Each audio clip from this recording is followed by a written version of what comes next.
Hey, what's the deal, Cowboys Nation, man? Thank y'all for tuning in. This video, man, before I even get into all that, man, I want to start off by saying happy holidays, man. Enjoy the time with the loved ones. And you know what I mean? If you feel like anything that's taken away from your positive energy, your positive aura, man, you have to remove it, man. Get back to the grind and get back to, doing what's best for you and making sure you're doing the best to elevate your lifestyle and people up around you, under you, man. But yeah, man, thank y'all for tuning in, man. Basically, we're gonna get into this whole NFC East is the worst division in the NFL. That's just the first topic I want to talk about, because man, you look at teams that has been playing in these terrible divisions, man, for years. So like, if you believe that the Cowboys just have it that easy every year, but if you think about it, man, the Eagles won a Super Bowl, man. Like the last 15 years, man, like the Giants, I'm not sure what year it was the Giants was, if it was within the last 15 years, but I believe it was. But the Giants won a Super Bowl too. Like, over the last few years, every team in our division has made the playoffs. So when they come up with this notion that, we have the worst division, and then there's some teams that never made the playoffs, never won a Super Bowl, constantly are fighting for above 500 record, and it's multiple teams like that. Giants, Dolphins. And then, teams like the Patriots, they're able to just walk through and have these type of situations year after year after year, man. It's mind-boggling to think that the Cowboys have the worst division. And right now, man, if you look at it, it's kind of disrespectful, man. It's like every other team, they get this pass, they get this just like a mulligan, like, oh man, the division's trash, it doesn't matter.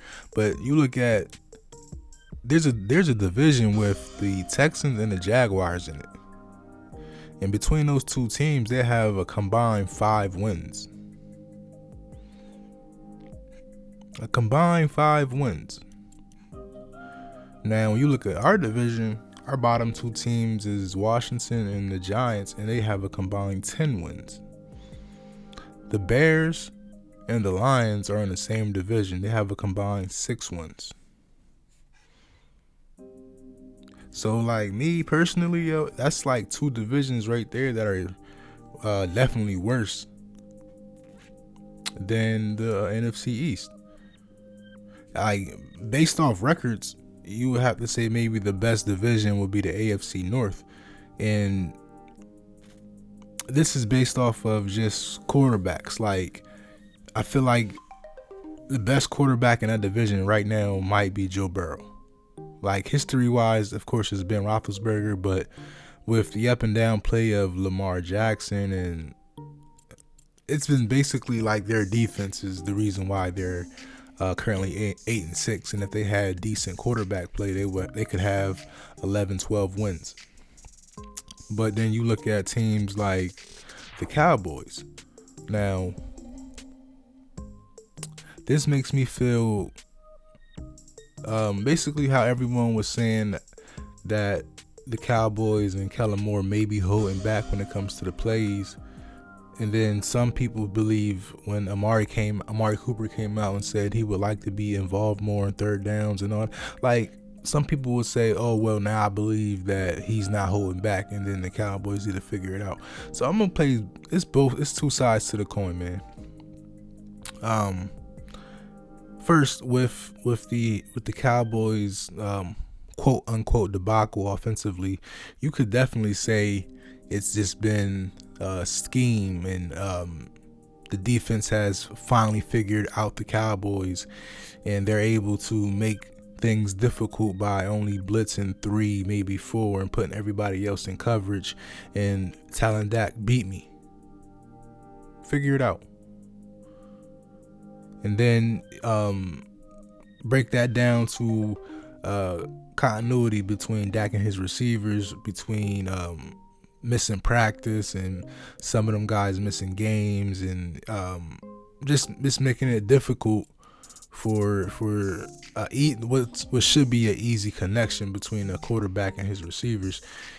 So if they're limited based off of the situation that's going on around the world, so they're not able to practice, or just guys were injured coming back from injury, and that progressed to practice, or not progressed, but that made practice worse for these teams, and the connection wasn't there. Now you can flip that and say, on the same token, you can say, man, listen, we seen the Cowboys dominate these teams offensively, and all year we've been seeing players coming in and rotating, and then Kellen Moore's changing the philosophy and changing the scheme week to week depending on the players that he's had, and that made it difficult for teams to know what we were going to do and how we planned on attacking them, because every week we were changing up personnel and changing up packages, because we're having shifts between Gallup not playing and then Schultz coming back, and then Jarwin playing for a couple weeks and then he's going out. So it was always like a rotating door when it came to the offensive weapons, and that would change the philosophy of Kellen Moore. So that's two sides to the coin there. Now when it comes to the statement for Amari Cooper, he could, based off of what he said about, not being a target in the trouble areas or trouble situations, third down, red zone, etc. People can take that and say, yeah, man, I don't think Kellen Moore is playing in this type of situation where he's just giving out the snickle fritz to the NFL for scouting purposes and things of that nature, just trying to make it difficult for playoff time for them teams to try to have a read on what the Cowboys plan on doing. And on the other side, they can say somebody told Amari Cooper to say that. Like, this is part of the plan. This is him acting out what, if he doesn't say he has a problem with it, then maybe he probably doesn't. But since he said that he does have the problem with it, people can say, somebody asked him to say that just so they can keep up the story that, they're really not high in plays, or they're not, keeping plays off the field, and hoping that, they can bring out those type of plays in the playoffs without having it being on film and, teams preparing for that. So, but me, I've been on the conspiracy boat, I guess, as far as our offense was just waiting for playoff time, because when you look at when I brought up the point earlier about certain players missing time and Kellen Moore switching packages and schemes and philosophies week to week based off of the players that he had, that gave us an advantage, because these teams were preparing for this, and then when game day came, we delivered something completely different. And I think Kellen Moore recognized that, and I think he loved that situation. So I think we can beat a lot of these teams with C+ average gameplay offensively. Now we can execute. It might be some drives where the play calling and execution was A and a B, but overall it can average out to maybe a C+, which would still not fulfill our taste buds as Cowboys, some of our taste buds when it comes to Cowboy fans offensively. And that's when you put that notion in that he's holding plays back. But when you look at it, man, I would say maybe in the last 7 weeks when our offense took a hit, we're 4-3, which is above 500, which is good enough to propel us and clinch a playoff spot, which we have done I think thanks to that 49er loss to the Titans. Now we're still in a situation where we can win our division and probably even clinch a 2 seed or a 1 seed, and I think we can do that with our offense playing at a C+ grade. Because why haven't, like, what have you seen from our division that made you believe that we can put up 17 points and 20 points and still win a game? Like, do you think Washington and the Eagles, you think they can put up 30 points on us, on this defense? Micah Parsons, Pro Bowl Randy Gregory,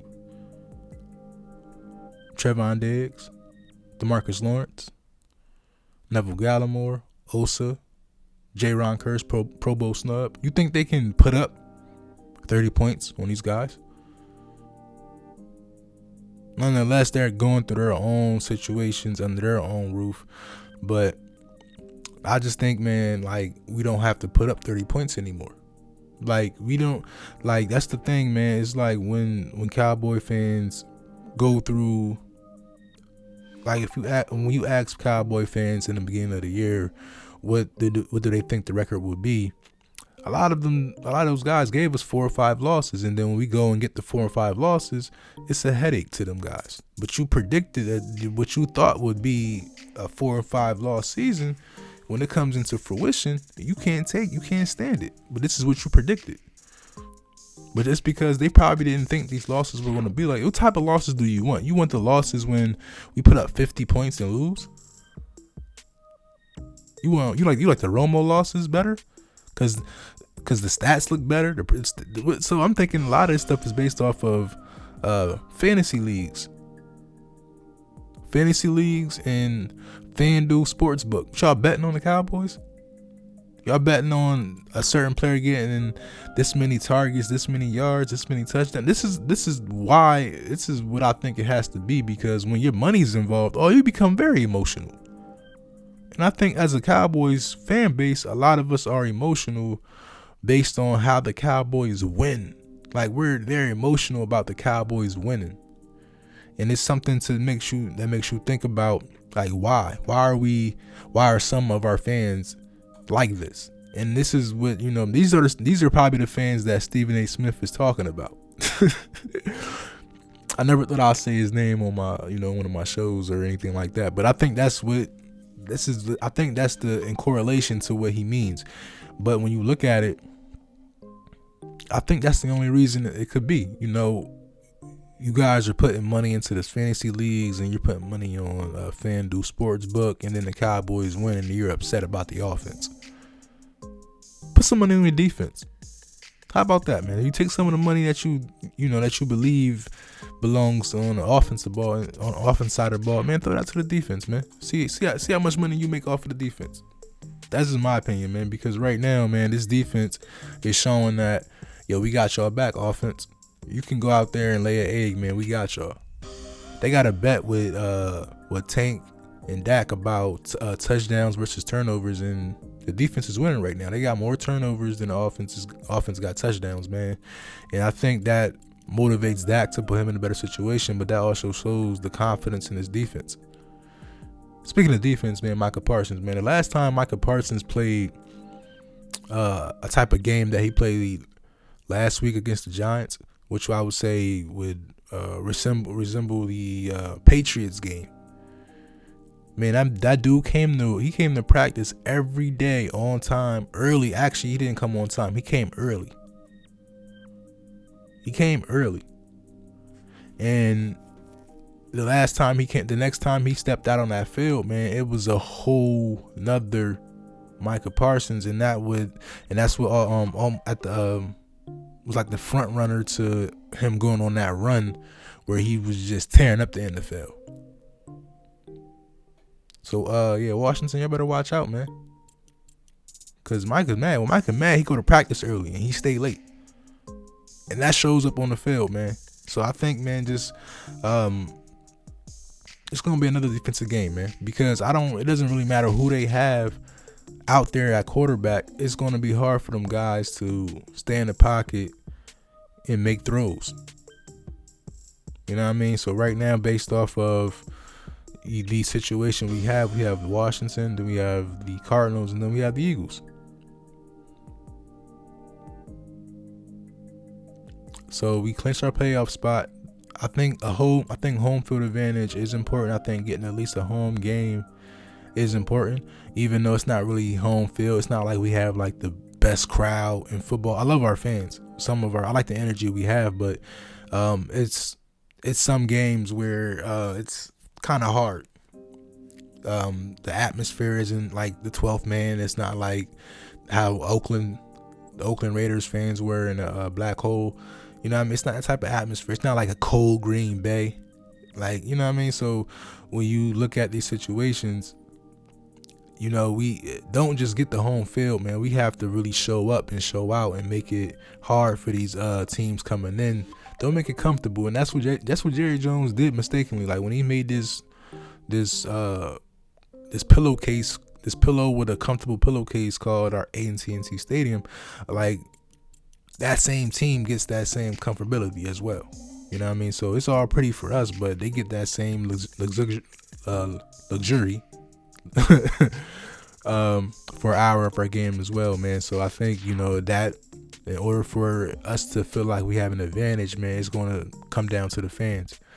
But man, I think we're in a good situation right now, man. We seen this offense play probably the worst it's been since we got Amari Cooper as far as stretches, but we've also seen games or drives that gave us hope that, okay, we can get this situated. And then the defense has been incredible.